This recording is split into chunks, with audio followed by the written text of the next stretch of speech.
আসসালামু আলাইকুম, আমি আব্দুল্লাহ আল মামুন। আমি আজকে তোমাদের জন্য মেডিকেল কোশ্চেন ব্যাংক সলভ অর্থাৎ পদার্থবিজ্ঞানের পর্যাবৃত্ত গতির মেডিকেল প্রশ্ন ব্যাংক সলভ করব এবং কী ধরনের কোশ্চেন আসলে এসেছে সেগুলো দেখব। তো আমি চাচ্ছি যে মেডিকেল পরীক্ষার আগে ফিজিক্স এবং কেমিস্ট্রির প্রত্যেকটা অধ্যায়ের কোশ্চেন ব্যাংক সলভ করাবো এবং কী ধরনের কোশ্চেনগুলো আসলে এসেছে আমরা একটু অ্যানালাইসিস করে দেখব। আমি যদিও এর আগে মেডিকেল স্টুডেন্টদেরকে পড়াইনি কখনো, তবে আমার কাছে মনে হলো যে আসলে তোমাদেরকে মজার সাথে ফিজিক্স এবং কেমিস্ট্রি আসলে পড়াতে পারবো। মেডিকেলের কোশ্চেনগুলো দেখে মনে হলো যে আসলে এটা আমি পারবো, সো ভাবলাম তো শুরু করি আসলে।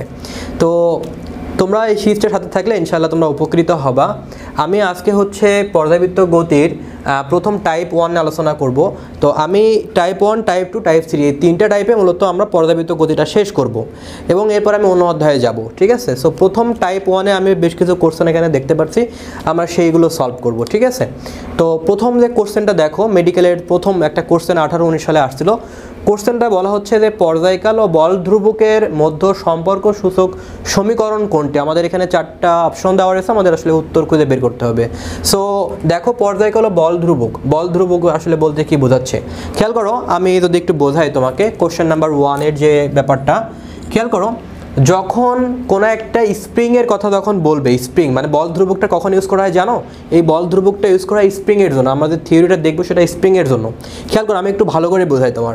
সে ফর এক্সাম্পল, আমি যদি তোমাকে বোঝাই যে কোনো একটা স্প্রিং আছে, এরকম আনুভূমিকভাবে এরকম করে বেঁধে দেওয়া রয়েছে, আনুভূমিকের এখানে এমভরের কোনো একটা স্প্রিং এখানে দেওয়া রয়েছে। তো এই স্প্রিং যখন দেওয়া থাকবে, এইখানে তুমি যদি স্প্রিংটাকে টেনে এই প্রান্তে নিয়ে আসো, তুমি স্প্রিংটাকে যদি এক্স পরিমাণ সরাও, এই স্প্রিংটাকে এখান থেকে তুমি যদি এক্স পরিমাণ সরাও, তো এই ক্ষেত্রে আমাদের যে টানটা হয়, দ্যাট মিনস তুমি এখানে টেনে, এখান থেকে এতটুকু টেনে এই পয়েন্টে তুমি ছেড়ে দিয়েছো, মানে কোনো একটা প্রান্তে বাঁধার পরে তুমি টেনেছো, টানার পরে ছেড়ে দিয়েছো। ছাড়ার পরে দেখবা যে ওর স্থিতিস্থাপকতার জন্য ও কিন্তু আবার পূর্ব অবস্থায় ফিরে যেতে চাইবে, যদিও ওই পরিমাণ যেতে পারবে না, মানে পুরোপুরি যেতে পারে না কখনো। তো সেই ক্ষেত্রে কী হয়, দেখবা যে এরকম করে একটা ওঠানামা করবে, যখন তুমি ছেড়ে দিবা তখন কিন্তু এরকম ওঠানামা করবে। সো এই ওঠানামার জন্য কী হচ্ছে দেখো, সে এখানে ছিল, এখানে গিয়ে আবার যদি এরকম আসে তখন সেটাকে বলা হয় পর্যায়কাল। অর্থাৎ যে প্রান্ত থেকে যাত্রা শুরু করেছে একটা নির্দিষ্ট সময় যদি সিকোয়েন্স মেনটেন করে বারবার একই দিক থেকে অতিক্রম করে, তখন সেটাকে আমরা বলি পর্যায় গতি বা পর্যায়কাল। সো দেখো, এই পর্যায়কাল দেখো এরকম হচ্ছে, এখান থেকে যাচ্ছে আবার এখানে আসছে। এই যে পর্যায়কাল হচ্ছে, এই পর্যায়কাল এই স্প্রিংয়ের জন্য যদি কোনো স্প্রিং আনুভূমিকভাবে থাকে, তাহলে সেই ক্ষেত্রে আমরা যে সূত্রটা অ্যাপ্লাই করে থাকি সেটা হচ্ছে T=2π√m/k। এখানে m মানে কি?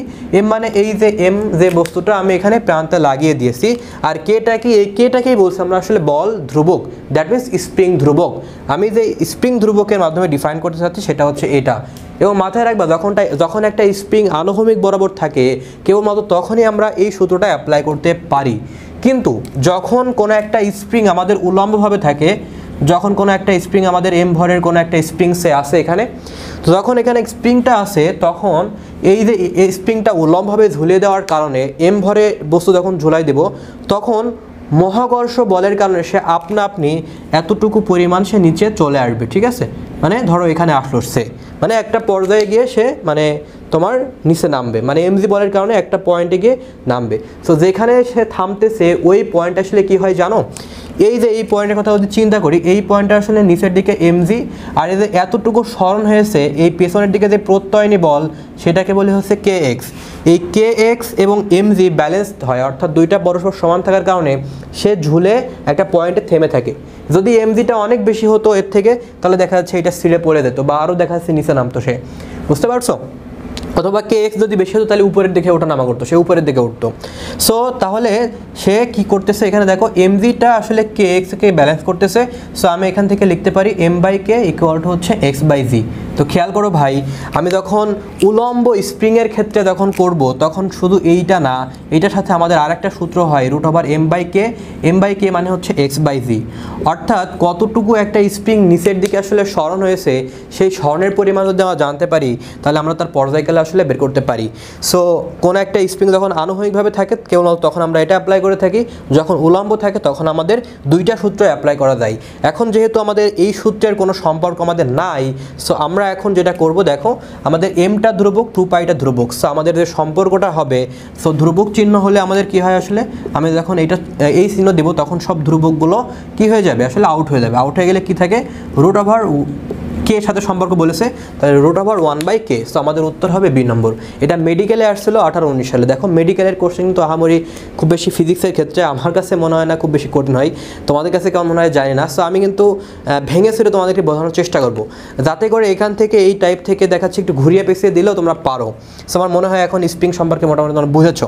এখন এরকম কোনো কিছু বলতে পারে, দেখুন একটা স্প্রিং তোমার উল্লম্বভাবে দুলতেছে, সেক্ষেত্রে আমাদের সম্পর্কটা কেমন, সেই ক্ষেত্রে আমাদের এরকম সম্পর্ক কিন্তু দিতে পারে। সেটা কেমন, যে একটা স্প্রিং উল্লম্বভাবে দুলতেছে, তার সরণ যদি x হয়, তাহলে সম্পর্কটা কেমন, √x।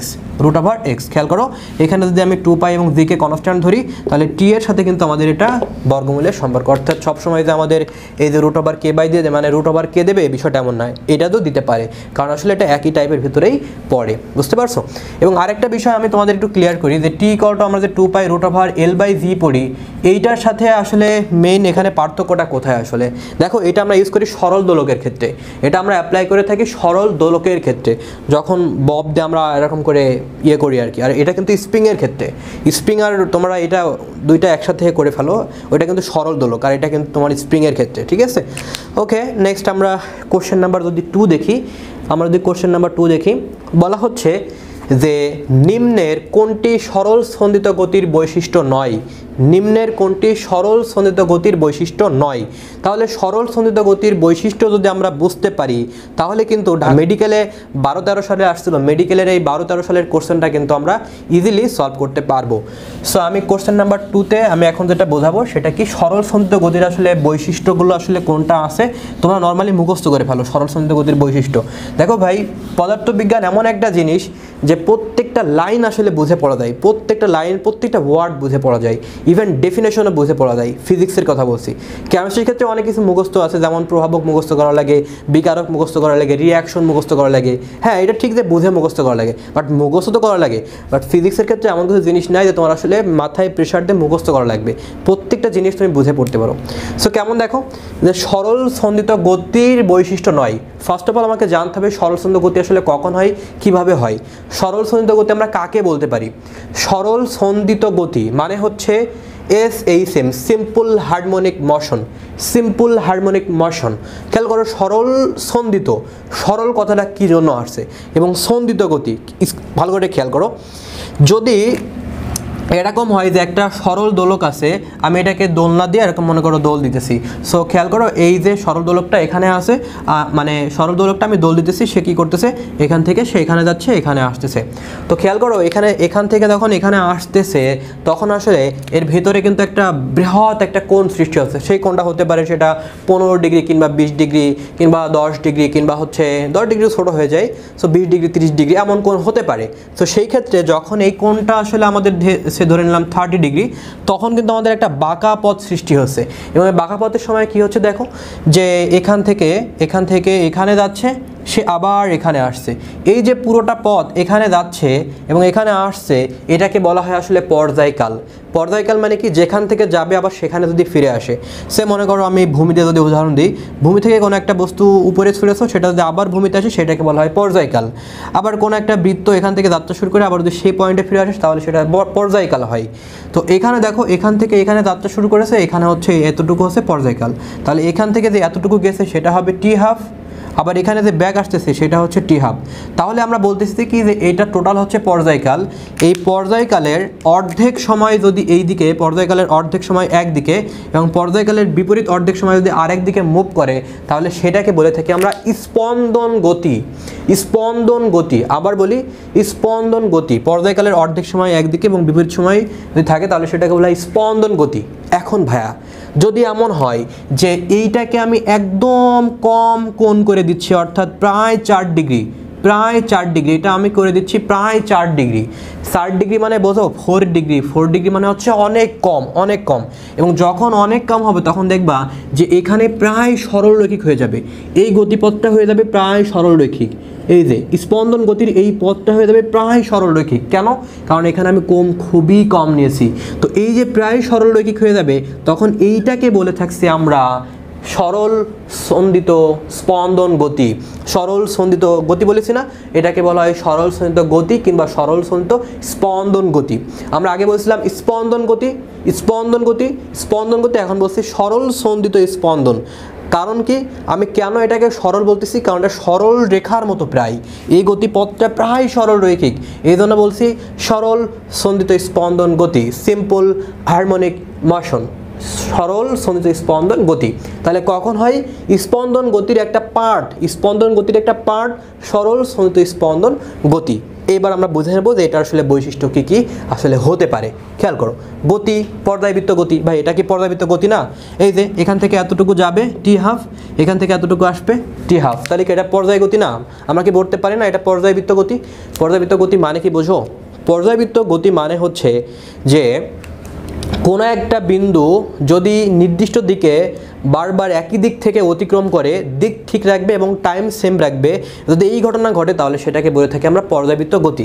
সে ফর এক্সাম্পল আমি তোমাকে বোঝাই, সে মনে করো একটা ঘড়ির কাঁটা আমি নিলাম, এখানে ধরো ঘড়ি, এখানে ধরো এখানে 12টা আছে, এখানে 3টা আছে, এখানে 6টা আছে, এখানে 9টা আছে। সো কী হয় দেখো, আমি যদি মিনিটের কথা বলি, সে কিন্তু প্রত্যেকবার একই দিক থেকে অতিক্রম করছে এবং সে কিন্তু বারবার ওই মিনিটের কথা বলি 60 মিনিট পর পর কিন্তু সে এখানে আসতেছে, ঘড়ি কাঁটাটা রাইট 60 মিনিট পর পর সে এখানে আসতেছে। সো দেখো তাহলে এখানে কী হচ্ছে, সে কিন্তু টাইম ফিক্স রাখবে এবং এখানে কিন্তু সে বারবার একই দিক থেকে অতিক্রম করছে। এমন হচ্ছে না যে আমি 12টা থেকে 1টা পর্যন্ত আসার সময় এইদিকে ঘুরতেছে আর 1টা থেকে 2টার সময় এই পাশে ঘুরতেছে, এমন কিন্তু হচ্ছে না, সবসময় একই দিক থেকে অতিক্রম করতেছে এবং টাইমটা ফিক্সড রাখছে। তো সবসময় কিন্তু গলি হবে বিষয়টা এমন না। আমি যদি ত্রিভুজ দিয়ে চিন্তা করি তাহলে ওটা হবে কেমন হবে, খেয়াল করো, আমি যদি চিন্তা করি যে এই পথটা এখান থেকে সে যাত্রা শুরু করে বারবার এখানে ফিরে আসবে এবং এই সময়টা অতিক্রম করতে তার সময় লাগে 3 সেকেন্ড। আমি যদি এটা বলে দিই কখনো যে এখান থেকে যাত্রা শুরু করে সে এখানে আবার ফিরে আসবে এবং এই পুরো পথটা আসলে অতিক্রম করতে তার 3 সেকেন্ড সময় লাগে এবং বারবার সে আসতেছে, এটাকে বলা হয় পর্যায়বৃত্ত গতি। সো এখানেও আসলে কি হয় দেখো, পর্যায়কালের অর্ধেক সময় একদিকে আর বাকি অর্ধেক সময় বিপরীত দিকে। এখানে সেম ঘটনা, কিন্তু আমরা যখন স্পন্দন গতি পড়ছিলাম তখন আমাদের এই কৌণিকটা বেশি হচ্ছিল, সেক্ষেত্রে আমরা স্পন্দন গতি বলতে পারি। আর তার একটা পার্ট হচ্ছে কি সরল সন্ধিত স্পন্দন গতি, সেখানেও আসলে আমাদের পর্যায়বৃত্ত গতিটা মেনটেন করতেছে। তাহলে এটা আমাদের সরল সন্ধিত গতির বৈশিষ্ট্য হবে, তাহলে এটা উত্তর হবে না, যেহেতু বৈশিষ্ট্য নয় বলেছে তাহলে এটা হবে না। এখন বলা হচ্ছে ত্বরণ সরণের ব্যস্তানুপাতিক। খেয়াল করো ত্বরণ সরণের ব্যস্তানুপাতিক এটা আসলে হয় কিনা খেয়াল করো ভাই। আমরা যখন এই যে তোমার হচ্ছে এটা ড্র করলাম, খেয়াল করো যে m ভরের কোনো একটা বস্তু এখানে আছে, তারপর m ভরের কোনো একটা বস্তু এখানে আছে, মানে বস্তুটা আমি দোল দিচ্ছি এরকম করে। সো দোল দেওয়ার সময় আসলে কী ঘটনা ঘটে জানো, দেখো এই যে এই বস্তুটা এই প্রান্তে একদম মানে কি বলে ব্যালেন্স অবস্থা থাকে এবং সর্বোচ্চ অবস্থানে থাকে। আমি যদি তোমাকে একটু বোঝাই, দেখো আসলে আমি এই গতির সাথে যদি তুলনা করি তাহলে তোমাদের বুঝতে অনেক বেশি সুবিধা হবে। সে ফর এক্সাম্পল এটা হচ্ছে ভূমি, এবং ভূমি থেকে ধরো তুমি 20 ms/-1 বেগে কোনো একটা বস্তুকে উপরের দিকে ছুড়ে দিয়েছো। সো তুমি সে মনে করো 20 ms/-1 বেগে উপরের দিকে ছুড়ে দিয়েছো। সো আমাদের ইউটা হচ্ছে 20। একটা পর্যায়ে কী হবে, উপরের দিকে সে বেগ কমতে থাকবে এবং একটা পর্যায়ে শূন্য হয়ে যাবে, এবং যে পয়েন্টে বেগটা শূন্য হয়ে যাবে সেই পয়েন্টটাকে আমরা বলে থাকি সর্বোচ্চ অবস্থান। কারণ বেগটা যদি আরও হতো তাহলে সে আরও উপরে উঠতো, শূন্য হয়ে যাওয়া মানে কি তার পক্ষে আর উপরে ওঠা সম্ভব না, তার মানে ওইটাই তার সর্বোচ্চ হাইট। তাহলে এটা হচ্ছে আমাদের সর্বোচ্চ হাইট। তো ভাইয়া দেখো খেয়াল করো, এখান থেকে এখানে আসতেছে সর্বোচ্চ অবস্থান। আমি যদি এইটার কথা চিন্তা করি, এটা কিন্তু এখান থেকে যাত্রা শুরু করে সে এখানে গেছে, তার মানে এর পক্ষে আর এই দিকে আর যাওয়া সম্ভব না, তার মানে এইটাকে বলা হবে সর্বোচ্চ অবস্থান। দ্যাট মিনস যেটাকে বলে থাকি আমরা বিস্তার, মানে এর পক্ষে আর এর দিকে বাইরে যাওয়া সম্ভব নয়। তাহলে এই যে এটাকে সাম্য অবস্থান বলছি আমরা, দ্যাট মিনস এটা ভূমির সাথে তুলনা করলে দ্যাট মিনস এই পয়েন্টে আমাদের সব থেকে বেগ বেশি থাকে, সেটাকে বলে থাকি ভিম্যাক্স, এবং এই পয়েন্টটা আমাদের আসলে বেগটা হয়ে যায় আসলে শূন্য। বুঝতে পারছো বিষয়টা? এবং খেয়াল করো আমরা যখন এই পয়েন্টে পাচ্ছি তখন এই পয়েন্টে তার কিন্তু আসলে সরণটা শূন্য, সরণ কিন্তু পাচ্ছি না, কিন্তু যখন আমি এই পয়েন্টের কথা চিন্তা করছি তখন তার সর্বোচ্চ সরণ সেটা হচ্ছে তার বিস্তার। এবার আমরা যদি চিন্তা করি ত্বরণের কথা, ত্বরণ খেয়াল করো ভাইয়া, আমরা একটা সূত্র জানি, সেটা হচ্ছে E=-ω²x, আমরা এটা সবাই জানি রাইট। সো খেয়াল করো আমি যখন এই পয়েন্টের কথা চিন্তা করব তখন আসলে আমাদের যেহেতু সরণ হচ্ছে না, তাহলে তো ত্বরণ হওয়ার কোনো প্রশ্নই আসে না। সো আমাদের এটাও কি আসলে ত্বরণটা শূন্য, আর এই পয়েন্টে আমাদের ত্বরণটা কি ম্যাক্সিমাম, ঠিক আছে। তাহলে খেয়াল করো আমরা দেখতে পাচ্ছি যে আমাদের আসলে যখন সরণ শূন্য তখন ত্বরণও শূন্য, যখন সরণ সর্বোচ্চ তখন আমাদের ত্বরণও সর্বোচ্চ। কাজেই আমি বলতে পারি ত্বরণ এবং সরণ অলওয়েজ সমানুপাতিক এবং তারা কিন্তু আসলে বিপরীতমুখী হয়ে থাকে। বিপরীতমুখী হয় কেন?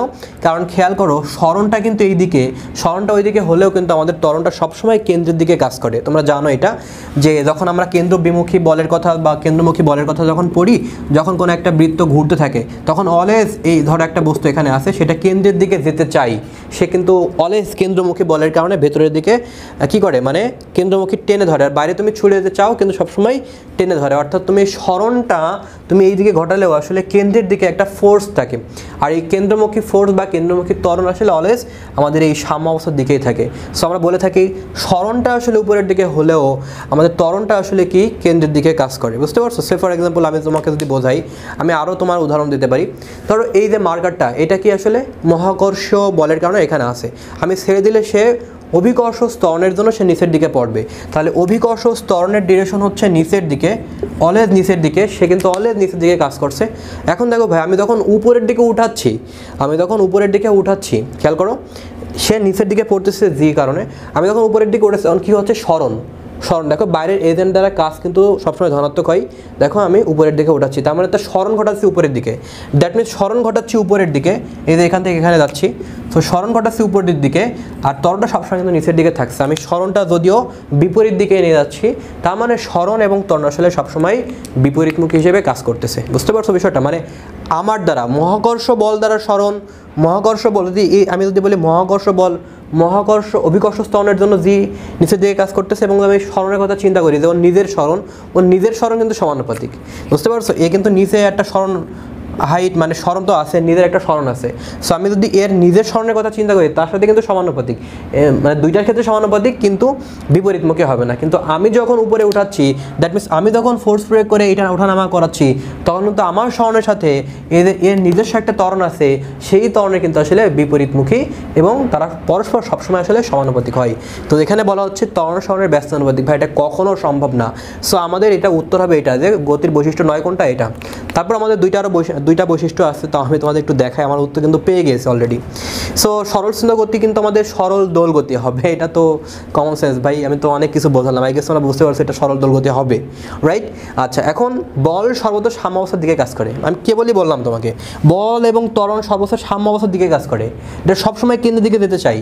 এর একটা বল আছে, এর একটা ত্বরণ আছে, যে সবসময় কেন্দ্রের দিকে যেতে চাই, কিন্তু আমি সরাচ্ছি বাইরের দিকে, আমার সরণের সাথে তার ত্বরণ আসলে বিপরীতমুখী, কিন্তু সে সবসময় কেন্দ্রের দিকে আসতে চাই।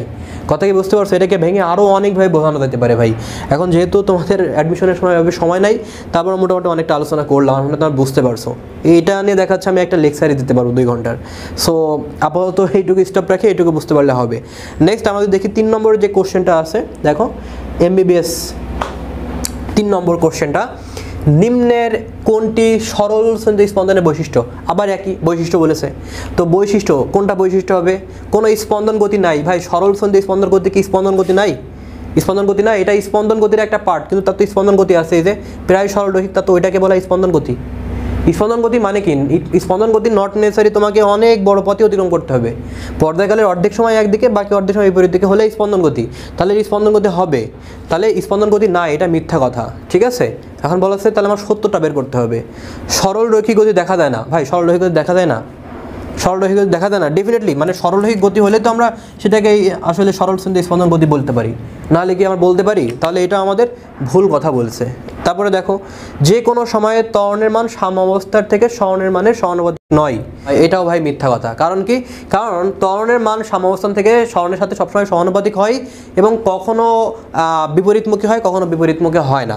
বিপরীতমুখী যখন বলবো সেটা হচ্ছে আমার নিজের সরানোর ফলে যেটা হবে সেটা, আর যদি ববের সাথে মানে নিজের সরণের সাথে নিজের ত্বরণের চিন্তা করি, তাহলে সেটা আসলে সমানুপাতিক এবং বিপরীতমুখী হয় না। কিন্তু ত্বরণের সাথে সরণ সবসময় আসলে সমানুপাতিক। বুঝতে পারছো বিষয়টা? তোমাকে আমি একটু আগে বোঝালাম। তাহলে এটা কি? এটা মিথ্যা কথা। তাহলে আমাদের এখানে এক্সাক্ট উত্তর কোনটা? পর্যাবৃত্ত গতি হবে, কারণ সরলসন্ধ গতি আসলে পর্যাবৃত্ত গতি হয়, সেটা আমি একটু আগে তোমাদের বোঝালাম। সো 3 নম্বর কোশ্চেনটা তোমরা মনে ভালো করে বুঝতে পারছো। নেক্সট আমরা যদি দেখি, নিম্নের কোনটি সত্য? নিম্নের কোনটি সত্য? খেয়াল করো, বলা হচ্ছে সরল সন্ধিত তরঙ্গ সাধারণত তিন ধরনের। সো তোমরা এটা হয়তো বা পড়েছো, কয় ধরনের পড়েছো মনে হয় দুই ধরনের পড়েছো, রাইট? সেটা 3 রকমের কিন্তু হতে পারে না। এরপরে দেখো পরের যেটা, এর ভিতরে আবার তরঙ্গর বিষয়গুলো নিয়ে আসছে। দেখো দীঘল তরঙ্গের মাধ্যমে তরঙ্গ চূড়া ও তরঙ্গ খাজ হচ্ছে উৎপন্ন করে সঞ্চালিত হয়, এটা তো মিথ্যা কথা। দীঘল তরঙ্গ বোঝো? দীঘল তরঙ্গ মানে হচ্ছে যে তোমার অনুদৈর্ঘ্য তরঙ্গ। ধরো আমি এই যে চিৎকার করছি না, আমি যে চিৎকার করছি, এইটাকে বলে আসলে দীঘল তরঙ্গ। এটা কেমন হয় যে এতটুকু ফ্রিকোয়েন্সি অনেক কাছাকাছি, তারপরে কিছুটা একটু ফাঁকা, তারপরে আবার অনেক কাছাকাছি। ঠিক আছে, আমি যদি বোঝাই একটু অন্য কালার দিয়ে বোঝালে হয়তো তোমাদের বুঝতে সুবিধা হবে। দেখো এতটুকু দেখাচ্ছে এমন থাকছে, আবার এখানে এমন, তারপরে কি হচ্ছে আবার ধরো এখানে একটু হালকা ফাঁকা, তারপরে আবার এখানে হচ্ছে তোমার কি হচ্ছে এই যে এটা। সো দেখো একটা এখান থেকে এতটুকুকে আমরা ল্যামডা বলে থাকি, বুঝতে পারছো? সো এই ক্ষেত্রে কিন্তু আমাদের কখনোই তরঙ্গ চূড়া ও তরঙ্গ খাজ তৈরি হয় না। তরঙ্গ চূড়া খাজ মানে কি জানো? যেটাকে বলে থাকি আমরা অনুপ্রস্থ তরঙ্গ। সে ফর এক্সাম্পল তুমি পুকুরে কোনো ঢিল মেরেছো, সো ঢিল মারার ফলে কি হয় যে একটা তরঙ্গ এরকম করে আমাদের মুভ করে, রাইট? এরকম করে দেখবা ঢেউ আকারে যায়। সো ঢেউ আকারে গেলে কি হয়, আমাদের এই পয়েন্টটাকে বলে থাকি তরঙ্গ চূড়া এবং এইটাকে বলে থাকি তরঙ্গ খাজ। ঠিক আছে, তরঙ্গ খাজ। এবং এটাকে আমরা সুস্পন্দ বলি, এটাকে আমরা নিস্পন্দ বিন্দু বলে থাকি। সো এরকমভাবে কিন্তু আমরা জানি। সো এটা কিন্তু অনুপ্রস্থ তরঙ্গর ক্ষেত্রে এটা আসলে হয়ে থাকে। আচ্ছা, তাহলে আমাদের বি নম্বরটা মিথ্যা কথা এবং এ নম্বরটাও মিথ্যা কথা। এখন সি নম্বরটা দেখি। বলা হচ্ছে স্থির তরঙ্গের মাধ্যমে সকল কণায় পর্যাবৃত্ত গতি লাভ করে। খেয়াল করো এখানে কি তরঙ্গ বলেছে? স্থির তরঙ্গের মাধ্যমে সকল কণায় পর্যাবৃত্ত গতি লাভ করে, এটাও একটা মিথ্যা কথা। খেয়াল করো কেমনে? স্থির তরঙ্গ সবসময় পর্যাবৃত্ত গতি লাভ করে না, কারণ খেয়াল করো স্থির তরঙ্গ মানে বোঝো, স্থির তরঙ্গ দুইভাবে হতে পারে। কেস 1 আমি যদি তোমাকে বোঝাই, স্থির তরঙ্গ দুইভাবে হতে পারে। কেমনে সেটা? সে খেয়াল করো এখানে একটা বার আছে, এখানে একটা বার আছে, অর্থাৎ দুই পাশে লাঠি আছে। সে তুমি একটা তারকে টানভাবে বেঁধে দিয়েছো দুই প্রান্তে। বেঁধে দেওয়ার ফলে তুমি এখানে এই তারে একটা বাড়ি দিয়েছো। বাড়ি দেওয়ার ফলে যদি কখনো এরকম একটা কেস ঘটে যে এইটা এরকম করে গিয়ে, এই যে ধরো আমি এখানেই চিন্তা করি এটা যে এতটুকু আসছে, ঠিক আছে? আসার পরে দেখো এখানে এরকম করে বাড়ি খেয়ে এখানে এসেছে। আসার পরে সেই তরঙ্গটাই আবার কি করেছে? বিপরীত দিক থেকে ব্যাক করেছে, সেটা একদম সমান পরিমাণ বিস্তার নিয়ে। সমান পরিমাণ বিস্তার বলতে বোঝাচ্ছি কি, যে এখান থেকে যতটুকু বিস্তার হবে এখান থেকে ততটুকুই আসলে বিস্তার হবে, এখানে যতটুকু বিস্তার হবে এখানে ততটুকু বিস্তার হবে, এখানে সেম বিস্তার, সেম তরঙ্গ দৈর্ঘ্য মানে কি এখান থেকে এতটুকু যা হবে এর জন্য তরঙ্গ দৈর্ঘ্য, এর নিচেটার জন্য সেম হবে। যদি সেম তরঙ্গ দৈর্ঘ্য সেম বিস্তার নিয়ে আসলে ফেরত আসে, তখন সেটাকে বলে থাকি আমরা স্থির তরঙ্গ। তো এই স্থির তরঙ্গের সময় আমাদের আসলে কি হয় জানো? দেখো এই যে এই পয়েন্টটাকে বলে থাকি আমরা নিষ্ক্রিয় বিন্দু, মানে তোমার যেটা রেখার উপর অবস্থিত, যেটা একদম রেখার উপরে অবস্থিত। দেখো আমরা যদি এই পয়েন্টের কথা চিন্তা করি, এটা আসলে কখনোই পর্যায়বৃত্ত গতি আসলে লাভ করে না। পর্যায়বৃত্ত গতি মানে বোঝতো যে একটা বিন্দু থেকে যাত্রা শুরু করে আবার সেই পয়েন্টে যদি সে ফিরে আসে, তাহলে সেটাকে বলে থাকি আমরা পর্যায়বৃত্ত গতি। তো অন্য সকল পয়েন্টে পর্যায়বৃত্ত গতি হয়ে থাকে। কিভাবে হয় খেয়াল করো, একটা পর্যায়বৃত্ত হওয়ার জন্য একটা রাউন্ড যদি আমরা শেপ চিন্তা করি, কারণ এটা হচ্ছে আমাদের আসলে এই বৃত্তীয় গতির মতোই। বৃত্তীয় গতিকে আমি যদি ড্র করি তাহলে এরকম হয়। খেয়াল করো এই একটা বৃত্তীয় গতি, তার মানে হচ্ছে কোনো একটা সার্কেল এখান থেকে যাত্রা শুরু করে যদি এখানে আসে, তাহলে সেটাকে বলে থাকি পর্যায়কাল। অর্থাৎ সে যদি সার্কেল ড্র করার সক্ষমতা থাকে, তাহলে সেটাকে বলে থাকি আমরা পর্যায়কাল। খেয়াল করো ভাই, এখন আমি তোমাকে যদি একটু বোঝাই, সে ফর এক্সাম্পল একটা তরঙ্গ দিয়ে আমি বোঝাই। স্থির তরঙ্গের জন্য আসলে এটা আমি আলোচনা করছি, বাট এটাতে বোঝালে হবে। খেয়াল করো কেমনে? আমি যদি এই পয়েন্টের কথা চিন্তা করি ভাই, আচ্ছা এই পয়েন্ট না, আমি আগে এই পয়েন্টের কথা চিন্তা করি। দেখো এই পয়েন্টের কথা যদি চিন্তা করি, তাহলে এখানে আমাদের বৃত্তের 1/4, দেখো বৃত্তের 1/4। তারপরে কি হলো, এখান থেকে এতটুকু আছে, তার মানে কি আসলে সে এখান থেকে এখানে আসছে। তারপরে কি হচ্ছে, সে এখান থেকে এখানে গেছে, মানে কি এখানে গেছে। তার মানে এই পয়েন্ট আর এই পয়েন্ট আমরা এইটাকে বলে থাকি ল্যামডা, এবং ল্যামডা দূরত্বের জন্য আমাদের টাইম হচ্ছে বড় হাতে টি। তার মানে এখানে এর আসলে পর্যাবৃত্ত গতি হওয়া সম্ভব। এখন যদি ভাই আমি এই পয়েন্ট চিন্তা করি, তাহলে পয়েন্টটা এখানে হবে, দ্যাটস ইট। তার মানে দেখো এই পয়েন্টটা যখন ঘুরে এসে এখানে আসছে, তার মানে তার পর্যাবৃত্ত গতি হতে পারে। আমি যদি এই পয়েন্টের কথা চিন্তা করি, সে ঘুরে এখানে আসবে, পর্যাবৃত্ত গতি হতে পারে। দেখো এখান থেকে এই পর্যন্ত সেটা বৃত্ত হবে, শিওর বৃত্ত হবে। কারণ কি, এখানে বৃত্তের একটু ছোট্ট অংশ, তারপরে কি হচ্ছে দেখো এই যে আমাদের এই পুরোটা হচ্ছে বৃত্তের বড় অংশ, আর ছোট্ট অংশ যুক্ত হয়ে যাবে এখানে। তাহলে কি হয়ে গেল, আমাদের কি হয়ে গেল, বৃত্ত হয়ে গেল, রাইট? সো আমি যদি এই পয়েন্টের কথা চিন্তা করি তাহলে এই পয়েন্টটা হবে তার হচ্ছে পর্যাবৃত্ত গতি। কিন্তু ভাইয়া আমি যদি এই পয়েন্টের কথা চিন্তা করি কিন্তু কখনো ওঠানামা করে না, বুঝতে পারছো বিষয়টা? মানে কি সে জায়গায় কিন্তু ফিক্স থাকে, মানে পর্যাবৃত্ত গতি হওয়ার জন্য কী করতে হবে, তোমার তো মুভ করতে হবে, রাইট? আমরা এই পয়েন্টের কথা চিন্তা করি, পয়েন্ট কিন্তু সে কী করতেছে, মুভ করতেছে। এমনি যদি আমরা লজিক্যালি বলি তাহলে কিন্তু এই পয়েন্ট পর্যাবৃত্ত গতি দেখাচ্ছে, হতে পারে। বাট একটা জিনিস মাথায় রাখবে ভাইয়া, পর্যাবৃত্ত হওয়ার জন্য আমার কিন্তু চলতে হবে কোনো কিছু নির্দিষ্ট দিকে একই সময় বারবার অতিক্রম করতে হবে। আমি যদি অতিক্রম না করি তাহলে কিন্তু হবে না। যত তরঙ্গই যাচ্ছে না কেন, দেখো এই পাশে যাচ্ছে এই পাশে যাচ্ছে, আমার এই পয়েন্ট কিন্তু ফিক্স থাকছে, এই পয়েন্ট কিন্তু ওঠানামা করছে না, তার গতি হচ্ছে না। গতি না হওয়ার কারণে সে পর্যাবৃত্ত গতি লাভ, মানে পর্যাবৃত্ত গতি আমি এতটুকু যদি চিন্তা করি যে আসলে লজিক্যালি হয়, কিন্তু যেহেতু চলাচল করছে না তাহলে আমরা বলতে পারি না সেটা আসলে আমাদের পর্যাবৃত্ত গতি হবে, ঠিক আছে? পর্যাবৃত্ত গতির লাভ করে না। কিন্তু অগ্রগামী তরঙ্গের সময় কিন্তু আবার মানে অগ্রগতি তরঙ্গের সময় আমাদের যদি স্থির বিন্দু যদি না থাকে, আচ্ছা গেল, ওকে। এরপরে দেখো অগ্রগামী তরঙ্গের মাধ্যমে কণাগুলো কখনো স্থির অবস্থা প্রাপ্ত হয় না। সো দেখো অগ্রগামী তরঙ্গ, আমি যেটা বলতে চাচ্ছিলাম আসলে অগ্রগামী তরঙ্গের ক্ষেত্রে কিন্তু এই অসুবিধাটা নাই, কারণ অগ্রগামী তরঙ্গের সময় আসলে কণাগুলো কখনোই স্থির থাকে না, সে সবসময় চলমান থাকে, সবসময়, জাস্ট লাইক এই যে তরঙ্গটা সবসময় কী থাকে, চলমান থাকে। আর এই ক্ষেত্রে কী হয় দেখো, এমনি যাচ্ছে, এই পয়েন্ট এমনি আসছে, মানে এই পয়েন্টকে সে বেঁধে থাকে, সে আটকে থাকে, বুঝতে পারছো? আর এই পয়েন্ট কি চলাচল করে, প্রত্যেকটা পয়েন্ট আসলে চলাচল করে, বুঝতে পারছো? আর এটার ক্ষেত্রে কি এমনি যাচ্ছে, উপর থেকে আবার এমনি আসছে, মানে ওই পয়েন্ট আসলে স্থির থাকতেছে, কথা কি বুঝতে পারছো? এই জন্য আমরা বলতেছি কি অগ্রগামী তরঙ্গের কণাগুলো কখনোই স্থিরপ্রাপ্ত হয় না, এটা সত্য কথা। দ্যাট মিনস আমাদের উত্তর হবে 4 নম্বর। আচ্ছা, এরপরে আমরা যদি দেখি 5 নম্বর একটি সুরশলাকার কম্পাঙ্ক, এটা আসলে তরঙ্গ চ্যাপ্টারের জন্য। হ্যাঁ, আমি তরঙ্গ চ্যাপ্টার যখন পড়াবো সেখানে আমি বিস্তারিত আলোচনা করব। আমি এই কোশ্চেনটা স্কিপ করে দেই, ঠিক আছে? আমি এটা না পড়াই আসলে, এটা তরঙ্গ চ্যাপ্টার, আসলে তরঙ্গ চ্যাপ্টার যখন পড়াবো তখন আমি দেখাবো জিনিসগুলো। আচ্ছা, এবার দেখো সরল সন্ধি স্পন্দনের বেগের ইকুয়েশন কোনটা।